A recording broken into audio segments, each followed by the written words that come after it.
This is our 7th week, 7th Saturday in a row. Let's hear it for that.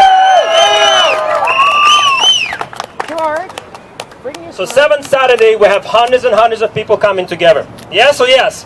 Yes. Yes. This is the thing that I want you to do for today. When I say yes or yes, everyone says yes. Yes? Yes. Okay, got it. So this is our 7th Saturday in a row. Hundreds and hundreds of people are coming together.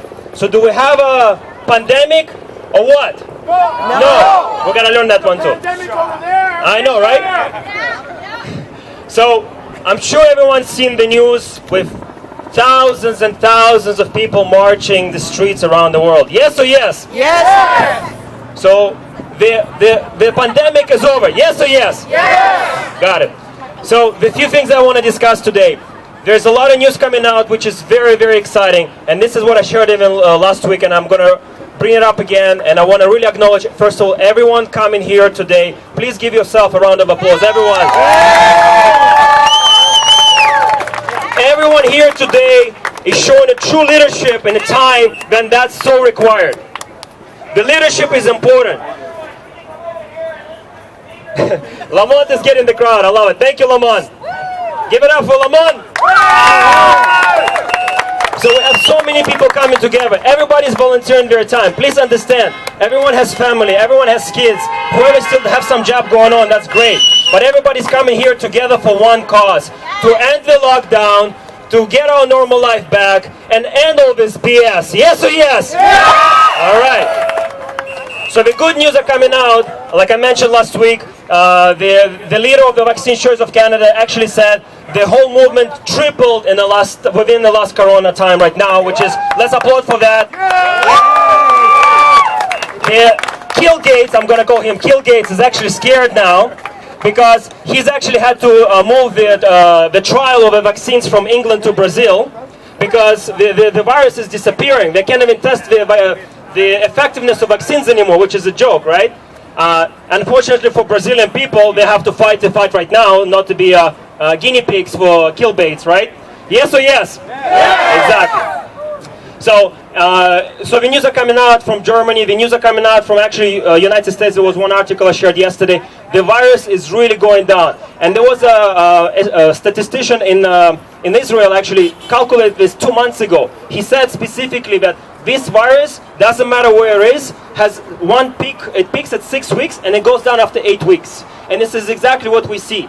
It doesn't matter how many new tests we're trying to push on people, the infection rate is under 2%. Again, when you test over 20,000 people and you have less than 400 people with actual cases, that means the infection rate less than 2%, right? Did we get that? Yes or yes?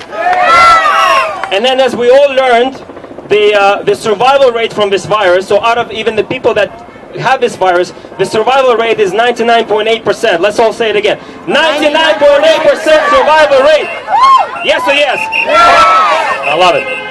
Now, of course, we all have seen the hypocrisy of our government in the last few days, where they talk down on us here fighting for the freedoms for Canadians and for the whole world. And then at the same time now, they're saying they're not going to ticket people protesting the atrocities that are happening with police force, which is a vital cause for sure. But I'm sorry, if you're going to forbid people coming together in playgrounds, in funerals, in birthday parties, but you have no problem coming together, and as a leader of countries and places, you're going to have hundreds and hundreds of people surrounding you, no social distancing, as we know JT did yesterday. I call him Dictator JT, hashtag Dictator JT, let's get that going. Hashtag Dictator JT must go. So let me get this straight. This virus is so serious, you're going to suspend the democracy in this country, where you're not allowed 338 people to come together, but you have no problem, hundreds and hundreds of people surrounding you at the protest. Can we see how fake this all is? This is why the hashtag scamdemic has to be really created and spread. I've been putting hashtag scamdemic for the last month plus now. Not because the virus is not real, not because the people are not dying from this virus. Unfortunately, there's definitely people dying from it. It's the same risk population like with a regular flu. Yes or yes? Yes! And at the same time, we didn't do any of these measures for regular flu. So if we're not doing any of these measures for regular flu, we're definitely not doing for this virus. Yes or yes? Yes! Exactly. So a few things also I want to bring up. Again, the Hugs of a Mask is the initiative is not just about the mask. For me, Hugs of a Mask encompasses the whole BS that they're trying to put on us. The new norm that's been talking for the last 3 months. This is what Hugs of a Mask encompasses. We're not gonna accept it. We will reject the new normal. We're not gonna allow our children to be subjected to the concentration camps that they're already creating. We have people from Quebec that unfortunately already were subjected to these concentration camps. The teachers in those schools are so tired trying to manage all these BS regulations on children. The children are suffering psychological and physiological damages for being subjected to constant sanitation, sanitizers being used, washing their hands all the time, not being able to play with your kids. Like, please understand, how is that even allowed from a child abuse standpoint? And they actually want to study now the effectiveness of social distances with kids. Let me help you save some money.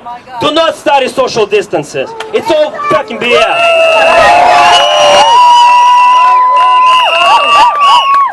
So, again, please understand, when I'm at public like this with this shirt on, a transit and everything, and I'm giving out the flyers, and we have a whole box of flyers here today to reject the new norm. So when you go into the stores and you're saying you're not allowed to enter the store with a mask, without a mask, you show me the flyer that we have. It says specifically that I have a medical condition, I'm not going to be wearing the mask, and you're not allowed to ask me this question. Yes or yes?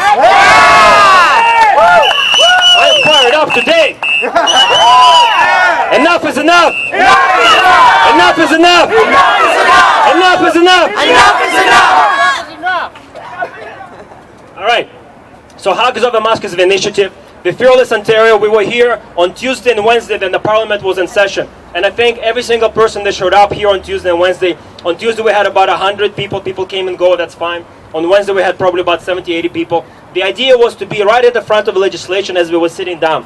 Now, if you don't know what happened on Tuesday and Wednesday, first of all, they had a vote to discuss whether or not they're going to extend the lockdown. We all know about that. Now, let me give you something very important that actually most people don't even know.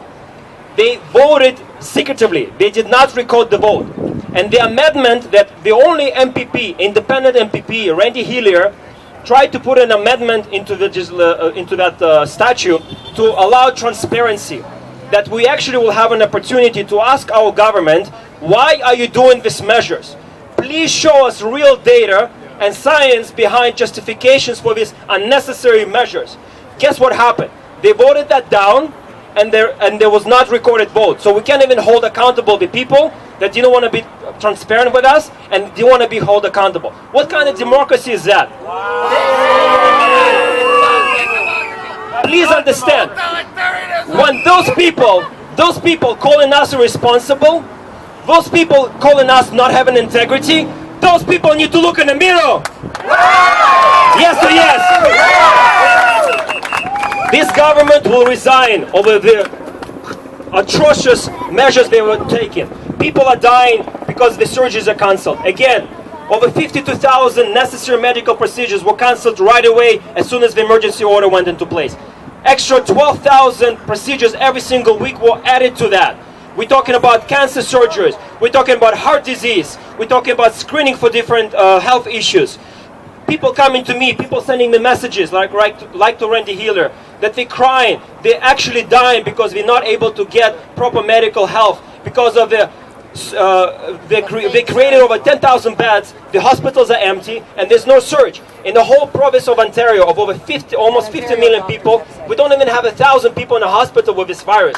What a disaster is this? Amazing. Like, it's a hoax. It's crazy. Like, I'm speechless when thinking about it. So this is what we need to do, guys. Today we're celebrating the life. We're going to be back at the Parliament every time they're going to be sitting. So they're skipping the sitting. They're skipping the sitting this week. So we'll be back the following week, making sure that they can hear us. This is what we all must do. Every single person here, I can't see the Colin, but Colin created a mailing list and a letter that we all have to flood all the MPPs, guys. The email, they don't even going to look at it. They're not going to open it. We all must have a mail campaign. We need to have thousands and thousands of letters going to all the MPPs and the federal government expressing our disgust over this disaster that's created in this company. The government wants to blame COVID for economic atrocities that's happening right now in our country. The government doesn't want to take responsibility for collateral deaths. The government doesn't want to take responsibility for economic disaster that's been created now. In Canada, we now have over 13% unemployment rate.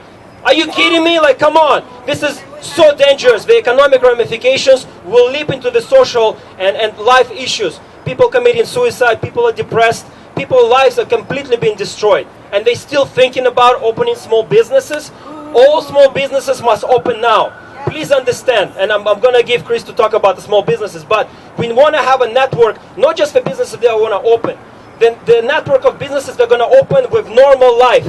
Because having 25% capacity requirement so you can do social distancing BS, that's not going to save any business. All that's going to do is going to give you false hope, so then you're going to be suffocated later anyway. And we're not going to allow that to happen. Enough is enough! Enough is enough! Enough is enough! Love you all, stay healthy. Here's Kelly.